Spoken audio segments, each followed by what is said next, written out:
Morning students. Second chapter भारतीय अर्थव्यवस्था 1950 से 90 तक के मध्य हम अब आगे बढ़ेंगे। हमने अभी तक जितना भी अध्ययन किया है उसमें आगे बढ़ते हुए हम पहले ये देखेंगे कुछ बॉक्स, कुछ व्यक्ति ऐसे हैं, कुछ क्षेत्र ऐसे हैं जिनका हमें अध्ययन करना पड़ेगा जो हमारी बुक में दिए गए हैं। एक व्यक्ति, एक व्यक्तित्व, एक महान अर्थशास्त्री जो कि महालनोबिस थे, जिनका पूरा नाम पीसी महालनोबिस था, जो हमारे पश्चिम बंगाल प्रांत के रहने वाले थे। उनका हमारी अर्थव्यवस्था में महत्वपूर्ण योगदान रहा है।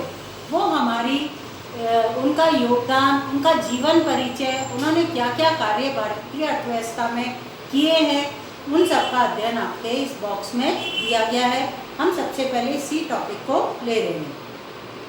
इसके अंतर्गत हमारे दिया हुआ है, सबसे पहले इनका जीवन परिचय दिया हुआ है। महालनोबिस भारतीय योजनाओं के निर्माता। हमारी पंचवर्षीय योजनाओं के निर्माण में अनेक प्रसिद्ध विचारकों का योगदान रहा है। उनमें सांख्यिकीय विद प्रशांत चंद्र महालनोबिस का नाम उल्लेखनीय माना जाता है। द्वितीय पंचवर्षीय योजना सामान्यतः विकासात्मक योजना में एक अति महत्वपूर्ण योगदान भी रहा है। द्वितीय पंचवर्षीय योजना जो हमारी 1956 से 1961 तक के मध्य चली थी, उस योजना के जनक इन्हें ही माना जाता है। योजना का काम सही मायने में द्वितीय पंचवर्षीय योजना से ही प्रारंभ हुआ था। इसमें भारतीय योजना के लक्ष्यों से संबंधित आधारित विचार दिए गए थे। यह योजना महालनोबिस के विचारों पर आधारित थी। इस अर्थ में उन्हें भारतीय योजनाओं का निर्माता भी माना जाता है। महालनोबिस का जन्म 1883 के अंदर कलकत्ता में हुआ था। इनकी शिक्षा प्रेसिडेंसी कॉलेज कलकत्ता तथा सेंट्रल यूनिवर्सिटी इंग्लैंड में हुई थी। सांख्यिकी विषय में इनके योगदान के कारण इन्हें अंतर्राष्ट्रीय ख्याति प्राप्त थी। 1946 में इन्हें ब्रिटेन की एक सोसाइटी का फेलो से मतलब सदस्य बनाया गया था। यह वैज्ञानिकों का एक सर्वाधिक प्रतिष्ठित संगठन था, जिसका सदस्य केवल उत्कृष्ट वैज्ञानिकों को ही बनाया जाता है। महालनोबिस ने कोलकाता में भारतीय सांख्यिकीय संस्थान इंडियन स्टैटिस्टिकल इंस्टीट्यूट ISI की स्थापना की थी। इंडियन स्टैटिस्टिकल इंस्टीट्यूट, ये जो ISI की स्थापना हमारे महालनोबिस के द्वारा की गई थी, इसने भारत को अनेक अर्थशास्त्री प्रदान किए हैं। हमारे प्रमुख अर्थशास्त्री अमर्त्य सेन भी इसी संस्थान की महत्वपूर्ण देन है, वो भी इसी में कार्य करते हैं। ISI स्थापना की और सांख्य नामक एक जर्नल भी निकाला। जर्नल बोलते हैं बेटा अपने जो मैगजीन्स वगैरह होती हैं जो रेगुलर निकाली जाती हैं 10 दिन 15 दिन के, उसमें एक सांख्य नाम का जर्नल भी निकाला, जो आज भी सांख्यिकी विदों के लिए परस्पर विचार विमर्श के लिए प्रतिष्ठित मंच बना हुआ है। ये जो ISI संस्था बनाई थी इनके द्वारा, ये आज भी भारतीय अर्थशास्त्रियों और सांख्यिकीय विदों के लिए एक बहुत बड़ा मंच है। आज भी ISI तथा सांख्य दोनों को ही समस्त विश्व में सांख्यिकी विदों और अर्थशास्त्रियों द्वारा अति सम्मान की दृष्टि से देखा जाता है। द्वितीय पंचवर्षीय योजना के दौरान महालनोबिस ने भारत के आर्थिक विकास के लिए भारत तथा विदेशों में प्रतिष्ठित अर्थशास्त्रियों को आमंत्रित किए जाने की सलाह भी दी थी। कालांतर में इनमें से कुछ अर्थशास्त्रियों को नोबेल पुरस्कार भी दिए थे। वर्ल्ड का फेमस नोबेल पुरस्कार जो है इस संस्था के कई अर्थशास्त्रियों को प्राप्त हुआ है। ये इस बात को दर्शाता है कि उन्हें प्रतिभाशाली व्यक्तियों की पहचान थी। महालनोबिस द्वारा आमंत्रित किए गए अर्थशास्त्रियों में वे लोग भी थे जो द्वितीय पंचवर्षीय योजना के समाजवादी सिद्धांतों के कटु आलोचक थे। दूसरे शब्दों में वे अपने आलोचकों को सुनने के भी इच्छुक थे और यह उनकी महानता या विद्वता का द्योतक है। आज अनेक अर्थशास्त्री महालनोबिस के योजना संबंधी दृष्टिकोण को अस्वीकार करते हैं, परंतु भारत को आर्थिक प्रगति के पथ पर अग्रसर करने में उनकी महत्वपूर्ण भूमिका रही है और उन्हें सदैव स्मरण किया जाएगा। सांख्यिकीय सिद्धांतों में उनके योगदानों से सदैव लाभ उठाते रहे हैं और रहेंगे। बच्चों आगे हमारे एक और बॉक्स दे रखा है सेवा क्षेत्रक से संबंधित। ये जो सेवा क्षेत्रक से संबंधित है मैटर क्या है? सेवा क्षेत्र जो हमारा होता है प्रत्येक क्रियाओं को कहते हैं जिसमें बीमा, परिवहन, बैंकिंग, व्यापार, शिक्षा, स्वास्थ्य संबंधित क्रियाओं को सम्मिलित किया जाता है। पढ़े इसमें क्या दे रखा है?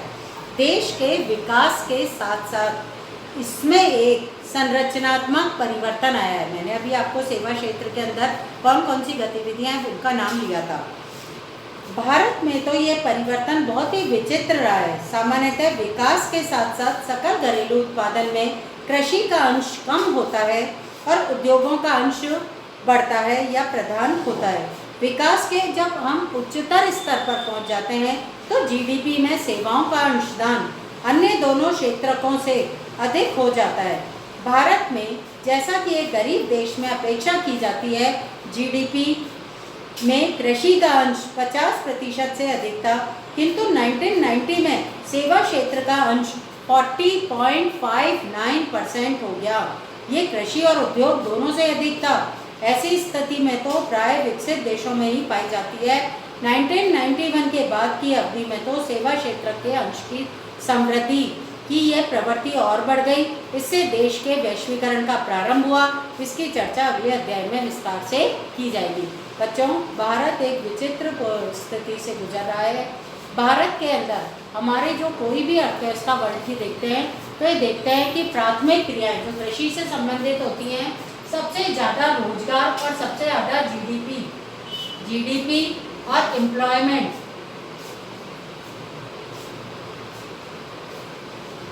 किसमें होता है? कृषि से होता है। जीडीपी में योगदान भी और एम्प्लॉयमेंट में भी योगदान।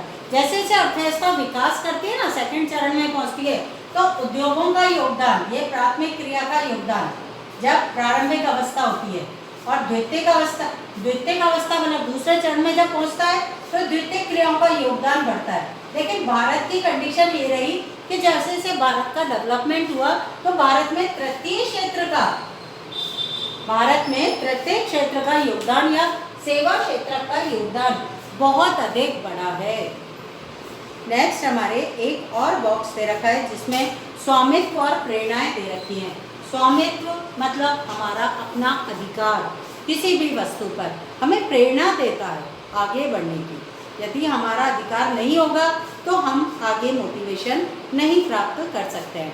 इसी संदर्भ में एक उदाहरण सहित आपको इस कॉन्सेप्ट को समझाया गया है। किसान को भूमि, यह नीति इस विचार पर आधारित है, यदि किसान को भूमि का स्वामी बना दिया जाए तो वे उत्पादन बढ़ाने के लिए उन्हें अधिक प्रेरणा मिलेगी या अधिक रुचि लेंगे। ऐसा इसलिए है क्योंकि भूस्वामित्व से कृषक को अधिक उत्पादन का लाभ मिलता है।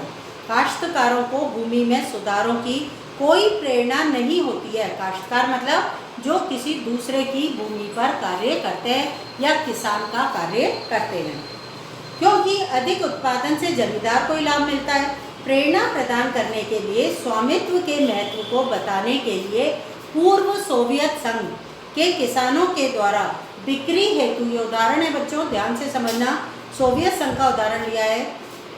किसानों के द्वारा बिक्री हेतु फलों की पैकिंग करने में लापरवाही का उदाहरण दिया जाता है। वे सड़े गले फलों और ताजे फलों को एक ही बॉक्स में पैक कर देते थे।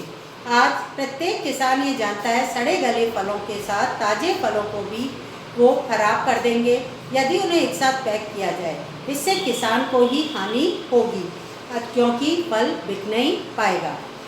अतः प्रश्न ये होता है कि सोवियत संघ के किसान ऐसा क्यों करते थे जो उनको साफ तौर पर हानि पहुंचाएगा। इसका अर्थ है किसानों के सम्मुख प्रेरणाओं से है, क्योंकि पूर्व सोवियत संघ में किसान भूमि का स्वामी नहीं था, उसे लाभ नहीं होता था और न ही हानि होती थी। स्वामित्व न होने के कारण कृषकों को दक्ष होने के लिए कोई प्रेरणा नहीं प्राप्त थी। इससे इस बात की भी जानकारी मिलती है कि अति उपजाऊ विशाल कृषि क्षेत्र के उपलब्ध होने के बावजूद भी सोवियत संघ ने कृषि क्षेत्र का उत्पादन कम क्यों हुआ था। बच्चों इन तीनों बॉक्स के बाद हम अपने आगे बढ़ेंगे कल नए लेक्चर के साथ। उसमें कृषि का अध्ययन, फिर उसके बाद हमारे कृषि में कौन कौन से सुधार किए गए, उसके बाद उद्योगों का अध्ययन किया जाएगा। थैंक यू बच्चों।